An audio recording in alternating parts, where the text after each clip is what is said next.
வணக்கம் மக்களே, ஓம் வாராகி போற்றி.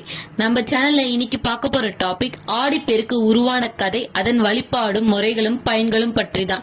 பொதுவாக ஆடி மாதத்தில் தென்மேற்கு பருவமழை வலிமையடைந்து நீர் பெருக்கெடுத்து ஓடும். அவ்வாறு ஆடியில் பெருக்கெடுத்து வரும் காவேரி அன்னைக்கே நாம் ஆடிப்பெருக்கு கொண்டாடப்படுகிறோம்.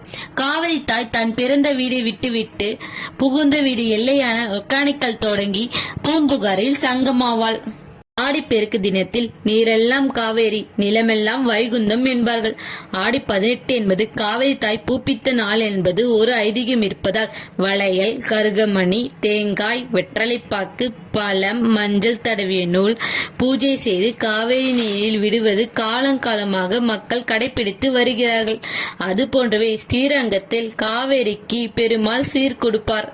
ஆடி 18 அன்று ஸ்ரீரங்கம் பெருமாள் கோவிலில் இருந்து அம்மா மண்டபம் படித்துறைக்கு எழுந்தருளி மக்களுக்கு சேவை சாதிப்பார். அன்று மாலை நேரத்தில் காவேரிக்கு புடவை, காதோலை, கருகமணி, தாலி, வெற்றலைப்பாக்கு முதலிய பொருட்களை அருள்மிகு அரங்கநாத சுவாமி அர்ப்பணிப்பார்.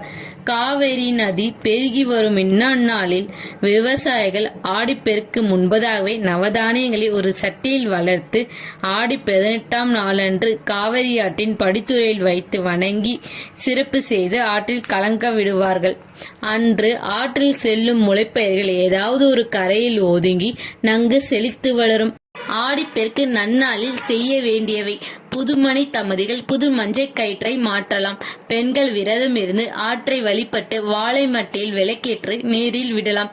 வீட்டில் இருக்கும் பூஜை அறையில் காப்பரிசி செய்து வைத்து மஞ்சள் கயிற்றை முடிந்து வைத்து வழிபாடு செய்யலாம். நகை பொருட்கள் வாங்க அக்ஷய திதி போன்றே ஆடிப்பெருக்கும் நன்னாளாகும்.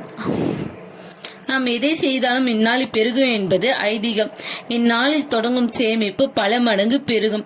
ஆடிப்பெருக்கு வழிபாடு செய்பவருக்கு தங்கு தடையின்றி எல்லாம் கிடைக்கும் என்பதே நம்பிக்கை.